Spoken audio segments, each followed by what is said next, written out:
Welcome everyone to the Wilson Center. As you know, the Wilson Center is a unique institution. We're congressionally chartered, we're scholarship driven, and we're fiercely nonpartisan and independent. And as of today, we're also the proud home of the Duque Center for Prosperity and Freedom, named after Iván Duque Márquez, President of Colombia from 2018 to 2022, a real leader in not only South America but globally on a number of issues, and we're delighted to host this wonderful new center. Mr. President, it's great to have you with us. Well, Ambassador Green, it's such an honor for me now to see the Duque Center coming to action. As you know, it has been a great honor for me to be a distinguished fellow of the Woodrow Wilson Center. And what we expect is that this center becomes a permanent forum for ideas, proposals, debate, discussion of global issues, and obviously identifying viable solutions to many of the complexities that we face today. Well, and you just captured it, right? So I think this work is important for people of the U.S. because as a friend of mine, Bob Zellick, likes to say, if you get the Americas right, much of the rest of the world will take care of itself from the U.S. perspective. But far more importantly, with the Duque Center, we're looking at how Latin America can help influence the world, and what's worked in Latin America can translate to the world. So why is this important that the center get launched now? What's going on in the world? What's going on in Latin America that makes this timely? I think, as you rightly said, Latin America is part of the solution to many of the global challenges. We're not going to meet the national determined contribution towards 2030 if Latin America and the Caribbean doesn't do well in terms of climate action, and primarily in the protection of the Amazon basin, just to give you an example. So Latin America is a solution to that.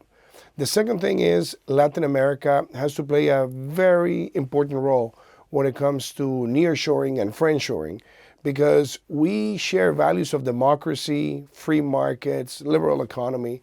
And I think just the fact of being able to bring resources that were deployed somewhere else to the region will not only enhance the creation of new jobs, but will also add deterrent of massive migration to the U.S. southern border, just because this is going to trigger better opportunities for the people. So I think that's also a very important element. But third, I think Latin America and the Caribbean plays a very important role in terms of energy transition and the supply of energy to the world. And if we connect those three elements with the rising middle class and the emergence of new technology companies in the region, we will see one of the fastest growing markets for fintech, edtech, agritech, you name it. So I think those are just elements of why Latin America plays such an important and strategic role today. So I'm going to cheat, and I'm going to mention right here your new book, Our Future. And that really, I think, symbolizes some of the work that we want to do. To me, the beauty of this center and your leadership and what we can offer, there are so many debates that have gone stale on the global stage right now. People seem to have gone to their corners and they're more shouting at each other than actually discussing issues. But you and your leadership as president and your leadership in scholarship these days, you're really interested in breaking through those stale debates and trying to provide constructive, innovative solutions to the future. Well, I think what the book also tries to capture is that many of the things that are mentioned as steps that should be taken already have a success story in the case of what we did in Colombia. When we talk about the expansion of protected areas, we were able to get to more than 30% protected areas in 2022, which was 8 years before the goal. We were also able to pass from literally 0.2% of our energy matrix in non-conventional renewables to 14% and counting. We were able to create a circular economy policy, create the national conservation contracts where we are able to put in place market-driven nature-based solutions, or also what we did in terms of clean mobility or the promotion of green hydrogen and green ammonia.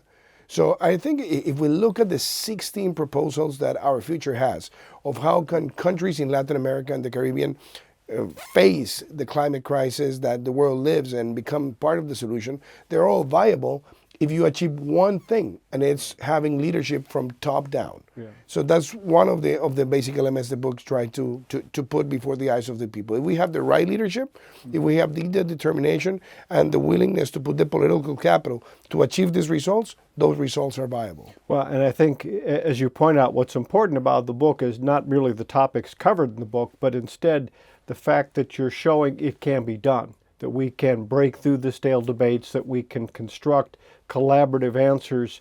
So this same approach would work on migration, the same approach would work on trade and on commerce. Exactly. So we're talking about, in your book, you're talking about an energy future, a greener climate solution, but it really goes well beyond that. Well, as we have discussed it many times, when we want to face the challenges of today, we have to think in a practical way. Kenichi Omae used to say in this phrase, think globally, act locally.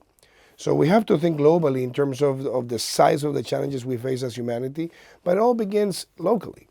So many of the solutions that are here are combinable also with other elements. Migration, for example.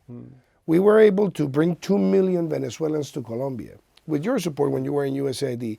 And you remember we took a lot of heat. Many people said that's going to increase poverty, it's going to increase informality, it's going to increase multidimensional poverty. But in fact, if you have a good migration and you allow people to be visible, to enter the banking system, to enter the labor force, and to exercise rights, maybe with the exception of political rights, what we saw is that unemployment has been coming down since then. Multidimensional poverty has been coming down since then, and informality has been coming down since then. So good policies that are based on evidence and management, they can certainly bring results. We have to de-ideologize many of those conversations. And the same thing happens when we think about the trade, because the best example in the Western Hemisphere of a bipartisan, bicameral policy with a country was the one that we faced in Colombia with the U.S. since Plan Colombia began, and then the free trade agreement. And when you look what has happened in the last 20 years, Colombia was at the brink of being a failed state to becoming a member of the OECD. So long-term bipartisan, bicameral policies can certainly create freedom and prosperity. Obviously, we still have challenges, but I think when we look at what has happened in the last 20 years, it's just a great example that must be followed in the relationship with other countries.